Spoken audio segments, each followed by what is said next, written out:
거리두기 2.5단계 격상 첫날, 때마침 올겨울 최강 한파가 찾아왔습니다. 이른 아침 출근길은 한산했고 재택근무가 늘면서 사무실은 썰렁하기까지 했습니다. 현지호 기자입니다. 개울가에 고드름이 맺혔습니다. 올겨울 첫 영하권, 계곡물은 살얼음으로 변했습니다. 두툼한 롱패딩에 목도리와 모자, 중무장한 시민들의 바쁜 출근길입니다. 거리두기 2.5단계 첫날, 올겨울 최강 한파가 찾아왔습니다. 여느 때보다 눈에 띄게 한산합니다. 부산에서는 보통 그냥 코트만 입고 다니는데 원래 저 롱패딩 싫어했는데 이번에는 마음이 바뀌었어요. 아침 기온이 영하 6도까지 내려갔습니다.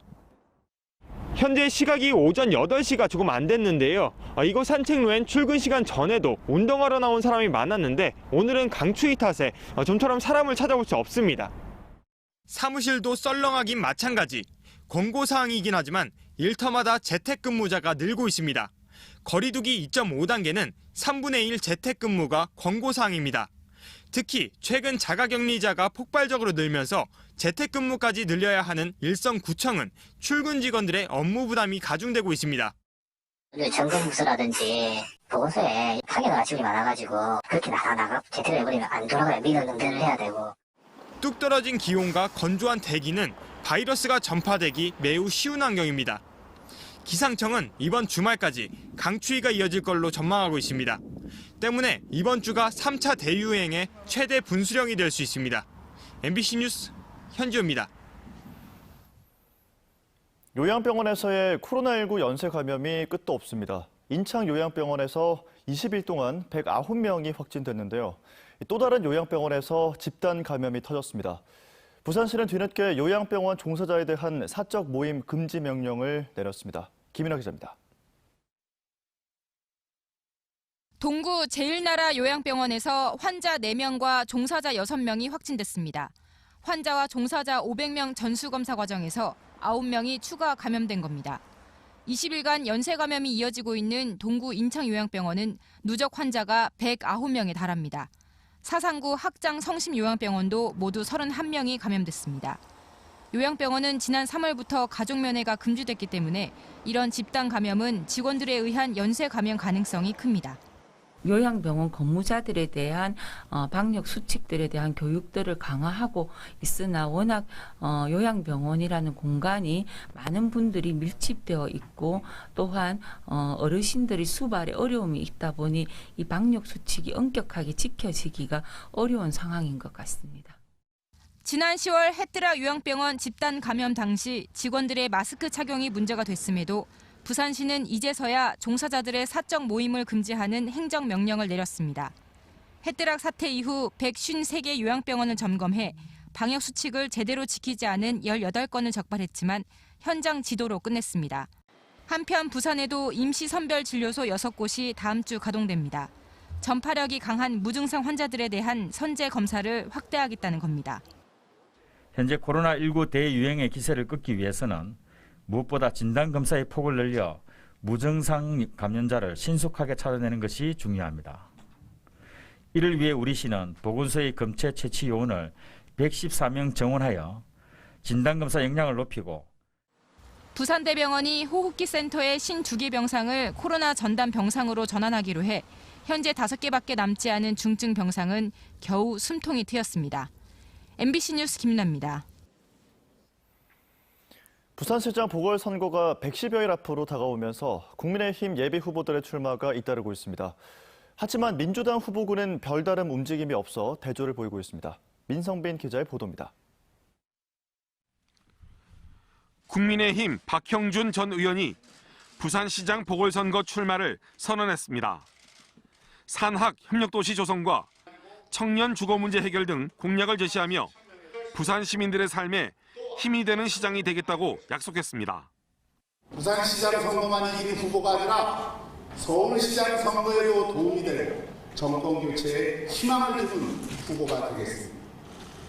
대한민국에 필요한 혁신적 민주적 리더십의 모범을 부산에서 보여드리겠습니다. 국민의힘은 박형준 전 의원을 포함해 이진복, 유재중, 박민식, 오승철, 전성하 등 이미 6명이 예비 후보 등록을 마친 상황.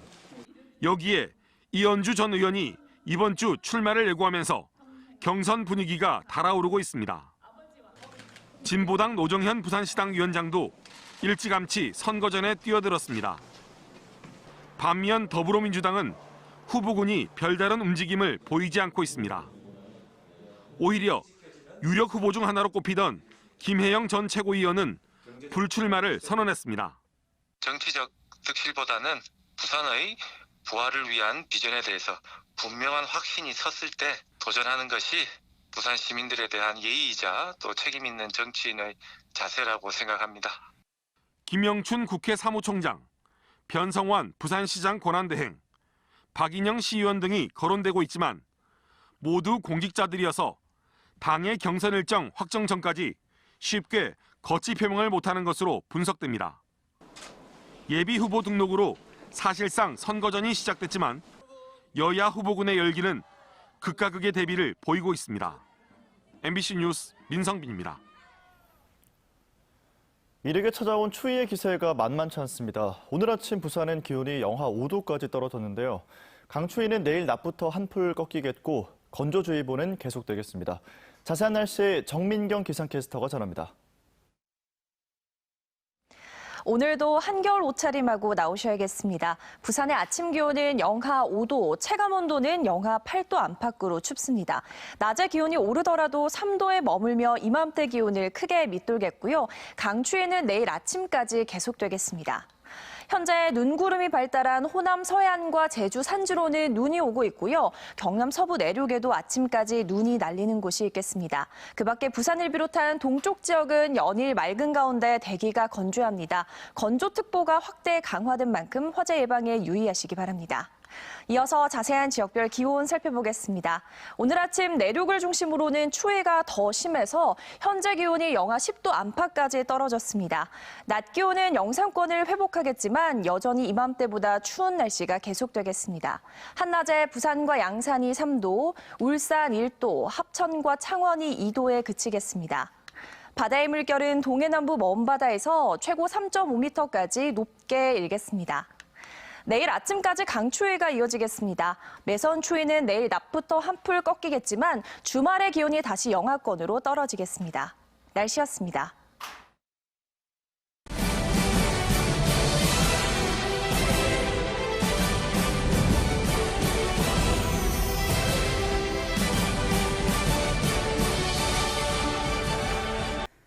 지난달 국무총리실이 김해 신공항 확장 계획을 백지화하면서 가덕 신공항 건설이 급물살을 타는 듯 했지만 관련 특별법 제정이 주춤하고 있습니다. 이런 가운데 부산과 경남에 비해 미온적인 입장을 보였던 울산의 구군 단체장들이 일제히 가덕 신공항을 강력하게 지지하고 나섰는데요. 그 배경은 무엇인지 유영재 기자가 취재했습니다. 국무총리실이 지난달 17일 김해 신공항 계획 백지화를 발표한 이후 여야가 신속하게 내놓은 특별 법안입니다. 두 법안 모두 가덕도 신공항을 신속하게 건립하기 위한 정부의 재정적, 행정적 지원을 규정한 것으로 민주당은 소속 의원 138명이 이름 올렸지만 국민의힘은 부산 소속 의원 15명만 서명했습니다. 가덕도 신공항 특별법 추진은 아직 국민의힘 내부 의견이 모아지지 않은 데다 특히 대구 경북은 김해 신공항이 공식 백지화된 것이 아니라며 강하게 반발하고 있습니다.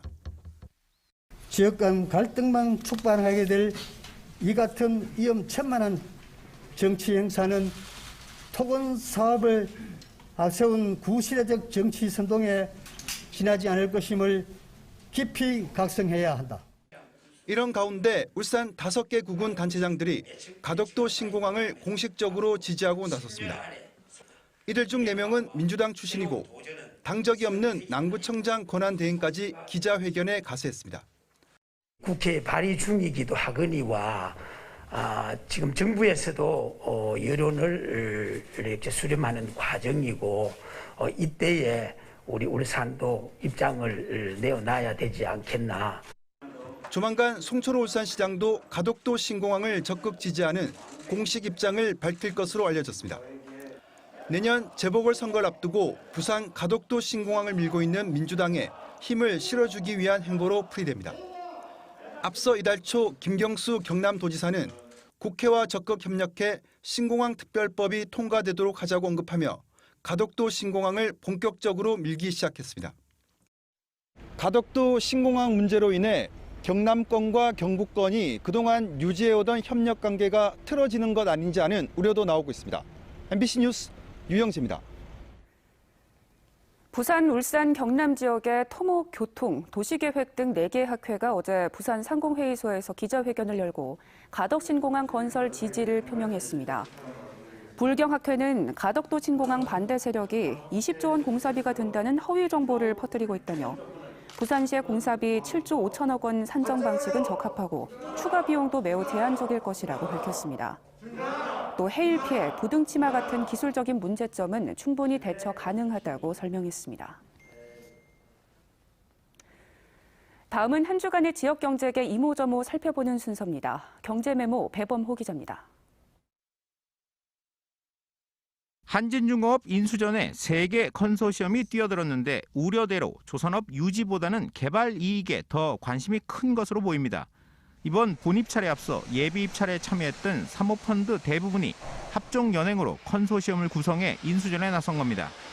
금융계에서는 투자 의향서를 제출한 3곳 모두 조선업 경험이 전혀 없는 데다 건설사나 구조조정에 능한 사모펀드들이 컨소시엄을 구성해 참여했다는 점에서 부지 개발을 노릴 것으로 보인다고 평가했습니다.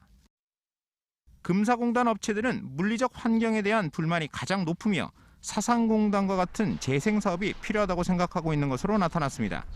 부산연구원이 지난 5월 금사공단 업체 관계자 200명을 대상으로 한 설문조사 결과 물리적 환경에 대해 51%가 불만족으로 응답했다는 겁니다. 사업장 시설 이전에 대해서는 이전할 생각이 없다가 66%로 나타나 도로와 주차장 확충, 노후 건물 재건축 등 환경 개선이 시급해 보입니다.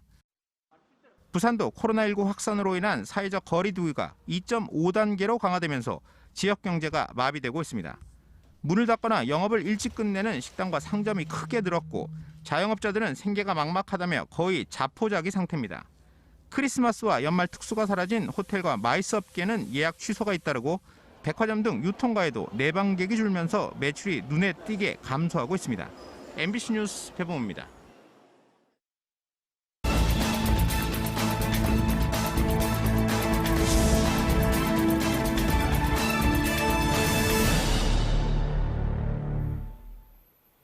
어제 오후 5시 45분쯤 해운대구 반여동 풍산금속 주변 야산에서 불이 나 소방차 15대가 출동해 40여 분 만에 진화했습니다. 또 어제 낮 12시 30분쯤엔 동래구 명륜동의 한 중학교 자재창고에서 불이 나 교실에 있던 1학년 학생 175명이 운동장으로 긴급 대피했습니다. 경찰은 창고 휴지통에서 불이 시작된 걸로 보고 정확한 화재 원인을 조사하고 있습니다. 부산경찰청 지능범죄수사대는 청약 가점 서류를 조작한 혐의로 50대 A씨 등 58명을 검거했습니다. A씨는 지난 2016년 해운대구 마린시티의 한 아파트 청약의 당첨 가능성을 높이기 위해 자녀 4명을 둔 여성과 거짓 혼인신고를 한 뒤 부정 당첨된 혐의를 받고 있습니다. 이 밖에도 가짜 임신진단서 작성, 위장 전입, 청약 통장 매입 등의 수법으로 청약 가점을 올린 사례가 적발됐습니다. 국토교통부로부터 수사 의뢰를 받은 경찰은 전국 아파트 부정 당첨 사례 58건을 적발해 이 중 54명을 기소 의견으로 검찰에 넘기고 4명은 수사를 이어가고 있습니다.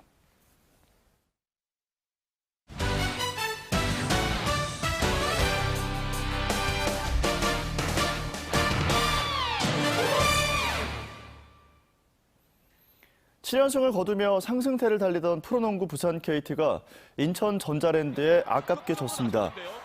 부산 KT는 어제 사직체육관에서 열린 인천 전자랜드와의 경기에서 82대 86으로 패배해 8연승에 실패했습니다. 10승 10패로 공동 5위에 머문 KT는 19일 전주 KCC와의 원정 경기, 20일 울산 현대모비스와의 홈경기를 통해 4강 진입에 도전합니다. 프로축구 부산 아이파크의 기영옥 신임 대표이사가 횡령 혐의로 수사 대상에 오르면서 취임 보름 만에 사퇴설에 휩싸였습니다. 최근 광주시는 기 대표가 광주FC 단장 시절 예산 3억 원을 빼돌렸다는 감사 결과를 공개하고 기 대표를 경찰에 수사 의뢰했습니다. 기 대표는 부산 아이파크 측에 사퇴 의사를 밝힌 걸로 전해졌으며 조만간 거취가 결정될 걸로 보입니다. 부산의 사회적 거리두기 2.5단계가 어제부터 시행됨에 따라 은행 영업시간도 1시간 단축됩니다. 첫날인 어제는 고객 혼선을 막기 위해 그동안 해왔던 대로 오전 9시에 영업을 시작했지만 평소보다 30분 단축된 오후 3시 30분에 문을 닫았습니다. 오늘부터 오는 28일까지는 오전 9시 30분에 영업을 시작해 오후 3시 30분에 종료하게 됩니다. 부산 MBC의 12월 시청자위원회가 어제 사옥 대회의실에서 열렸습니다. 위원들은 코로나 상황 속에서 시민들의 정서적 어려움을 위로해 줄 수 있는 프로그램을 마련해달라고 당부했습니다. 또 재난과 안전 등 시민들에게 유익한 정보를 제공해 줄 것과 소수 의견도 충실히 전달해 지역 언론의 사명을 다해 줄 것을 요청했습니다. 부산시가 우리카드 컨택센터를 유치해 최대 300명의 고용 효과가 기대됩니다. 부산시는 어제 오후 시청에서 최대 300명의 신규 인력을 고용하고 컨택 산업 발전을 위해 협력한다는 내용의 우리카드 컨택센터 관련 양해각서를 체결했습니다. 우리카드는 올해 초 코로나19 위기관리 차원에서 컨택센터 지역 분산 운영을 결정했고 부산시는 우리카드 본사를 방문해 유치 활동을 펼쳐왔습니다. 군 시설로 폐쇄되어 있는 해운대구 장산의 정상부 개방이 늦춰집니다. 해운대구는 내년 1월 1일 해맞이 행사 때 임시로 장산 정상부를 개방하려던 계획을 내년 중순 이후로 미룬다고 밝혔습니다. 군은 장산 정산을 통제하고 있는 국방부와 협의해 보안시설을 설치한 뒤 민간에 개방할 예정입니다. 정상부 면적은 2만 5천 제곱미터에 달하며 한국전쟁 이후 현재까지 폐쇄돼 있습니다. 부산경찰청은 수입 화물차 수리 과정에 중고 부품을 사용한 뒤 보험금을 청구한 정비업자 등 28명을 기소 의견으로 검찰에 송치했습니다. 경찰에 따르면 부산의 한 수입차 정비업자인 A씨는 중고 부품을 사용하거나 바꾸지도 않은 부품의 비용을 청구하는 수법으로 70여 차례에 걸쳐 4억 원의 보험금을 타낸 혐의를 받고 있습니다. 적발된 부울경 지역 정비업소는 16곳이며 470차례에 걸쳐 10억 원의 허위 보험금을 챙긴 것으로 드러났습니다. 오늘도 한겨울 옷차림하고 나오셔야겠습니다. 부산의 아침 기온은 영하 5도, 체감 온도는 영하 8도 안팎으로 춥습니다. 낮에 기온이 오르더라도 3도에 머물러 이맘때 기온을 크게 밑돌겠고요. 강추위는 내일 아침까지 계속되겠습니다.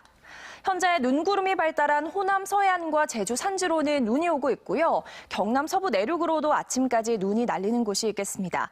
그 밖에 부산을 비롯한 동쪽 지역은 연일 맑은 가운데 건조주의보가 계속되고 있습니다. 화재 예방에 유의하시기 바랍니다. 내일 아침까지 강추위가 이어지겠습니다. 매서운 추위는 내일 낮부터 한풀 꺾이겠지만 주말 아침 기온이 다시 영하 2도까지 떨어지겠습니다. 날씨였습니다.